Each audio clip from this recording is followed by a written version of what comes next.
Hi friends, it's Miss Keun-woo with another story time. And today's story, the title is Galimoto. The author who wrote the words is Karen Lynn Williams. And the illustrator who drew the pictures is Catherine Stock. Before we get started reading, let's get our bodies and our brains warmed up. Follow along. Ready? Hands ready? Roly-poly, roly-poly, up, up, up. Roly-poly, roly-poly, down, down, down. Roly-poly, roly-poly, clap, clap, clap. Roly-poly, roly-poly, hands in your lap. All right, now get those thinking brains warmed up. Turn on those listening ears, those looking eyes. All right. So before we start reading Galimoto, I want to go over another vocabulary word. Remember, a word that might be tricky for you or you don't know yet. And this word you might remember from Rosie Revere Engineer. The word is persistent. Let's say it all together. Persistent. Do you remember what persistent means from Rosie Revere? Persistent means you never give up even when it's hard. So never gives up even when it's hard. Never what? Gives up even when it's hard. So as we read our book Galimoto, we'll pay attention for some points in the story where you see persistence or see someone being persistent. All right. Before we do get started reading, though, I have a question for you. Do you know what a Galimoto is? Because I don't know what a Galimoto is. Maybe we could look at the front cover and look at the picture to help us figure out what a Galimoto is? What do you think? What do you see on the front cover? It looks like a boy, it looks like there's grass and maybe water behind him, and it looks like he's playing with sticks? I'm not sure. And these little things look kind of like wheels. What do you think a Galimoto is? All right, well, let's read to find out. All right, here we go, reading Galimoto. Condi opened an old shoebox and looked inside. Here's Condi. These were his things. They belonged to him. Inside the box, there was a ball made of many old plastic bags tightly wrapped with string. There was a knife Condi had made from a piece of tin can and a dancing man he had made from dried corn stalks. I guess here's the dancing man. In Condi's box, there were also some scraps of wire. So wire is that thin piece of metal that bends. He had been saving the wires for something special. What do you think he's saving it for? Now he took them and the knife from his box.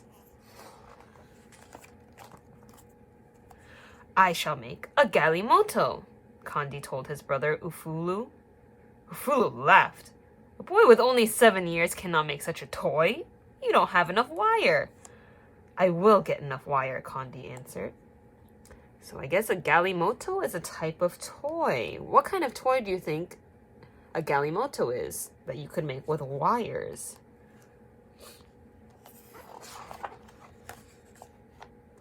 Condi took his knife and wire scraps and went to the home of his friend Gift. I want your wires, Condi told Gift. I'll give you my knife for them. Why do you want the wires? Gift asked.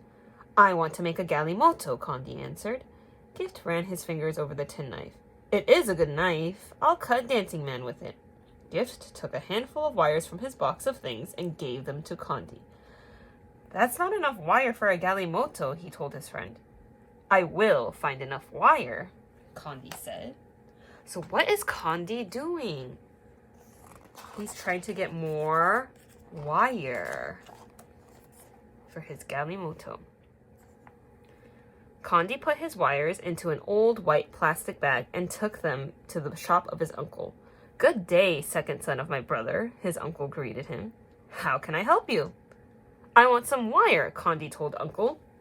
How will you pay for it? I have no money, Condi answered, but you have wires in your old packing boxes from the city. They would make a fine Galimoto. So you want to make a Galimoto? The son of my brother is a clever boy. Take the wires. So now he's getting wires from his uncle.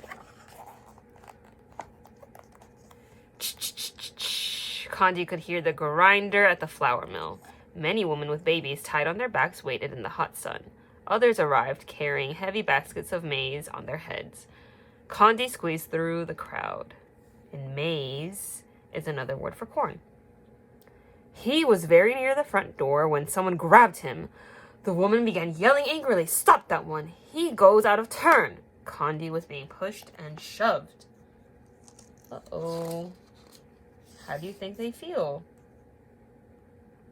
They look a little upset. Maybe he cut the line. Suddenly, the mill stopped grinding. "What is it?" the miller shouted. The woman pointed at Condi.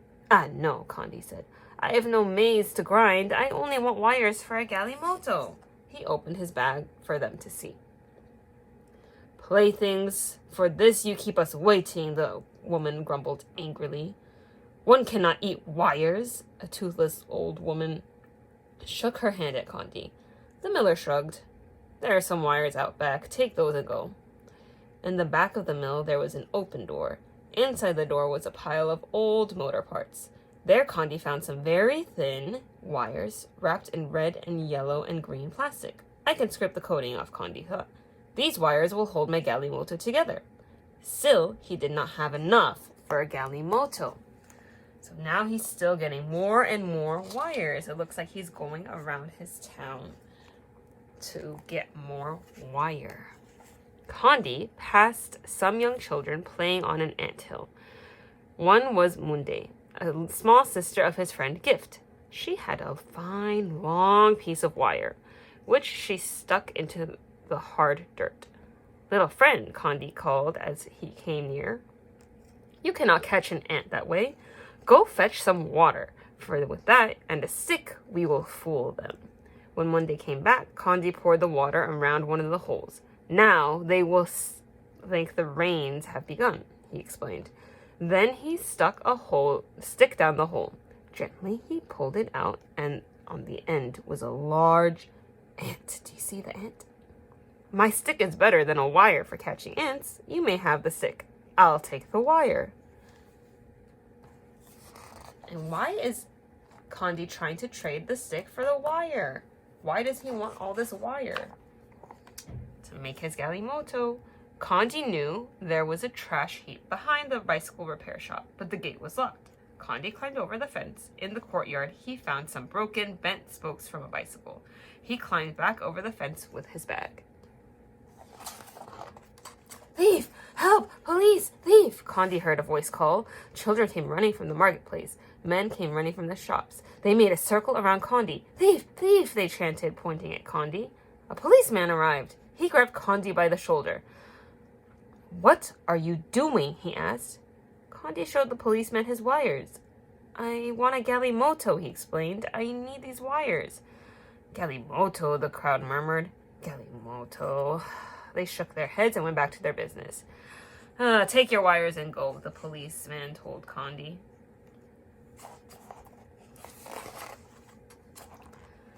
Condi took his wires back to the shade of the red flame trees in his village. Nearby, his mother and sisters pounded their maize, or their corn.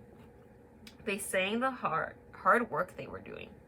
Condi sorted his wires. There were thick pieces and thin pieces. Some wires were long and some were short. Condi banged and bent and twisted ones with a stone to straighten them. Then he began. The thick wires made the frame. He wrapped the very thinnest wires at the joints to hold the Galimoto together. "My Galimoto will be a pickup," Condi planned. "It will carry maize to the city, and it will have an antenna for the radio." So here are some more hints. What do you think the toy is that Condi is building? His Galimoto. It says it'll be a pickup. It'll carry corn or maize to the city, and it'll have a radio. What kind of toy do you think it'll be? Condi worked all afternoon. He pounded the strongest wires around a pipe to make the round wheels. A sturdy piece of bamboo made the rod for the steering wheel. Finally, the warm, toasty smell of maize porridge cooked over the village fires told Condi that it was time to go home. His brothers and sisters admired his work. "So you found enough wire," Ufulu said. "Yes," Condi agreed. He parked his Galimoto next to his box of things as he ate supper. There it is. His complete Galimoto. So what is it? It looks like a truck or a car. Let the moon be bright for us to play and sing tonight. Kandi could hear his friends singing in the distance. They were calling him to play. Now he carefully guided the Galimoto over the dusty path. Galimoto, someone cheered, and one by one Kandi's friends formed a line behind him. Eee, Galimoto, Galimoto, they began to chant. Look, it looks like a lot of the other kids, a lot of his other friends also have a Galimoto they made from wire.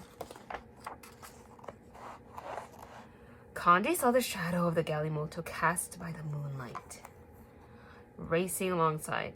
It's a fine Galimoto, he thought proudly. Perhaps tomorrow I shall make a Galimoto into an ambulance, or an airplane, or a helicopter.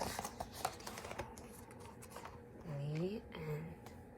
Wow, so there's so many different things that Kandi could be creative with in making the wire into a pretend toy. So it's like we could make toys like cars or helicopters with something as simple as a piece of wire. Now I want us to think back in the story of a time when Kandi was persistent. And remember, persistent means that you never give up even when it's hard.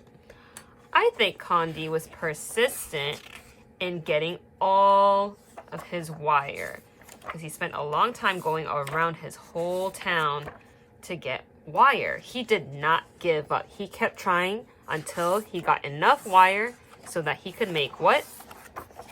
His Galimoto. So I want you to think of a time when you are persistent, just like Kandi, and when you try and try again, and don't give up even when it's hard.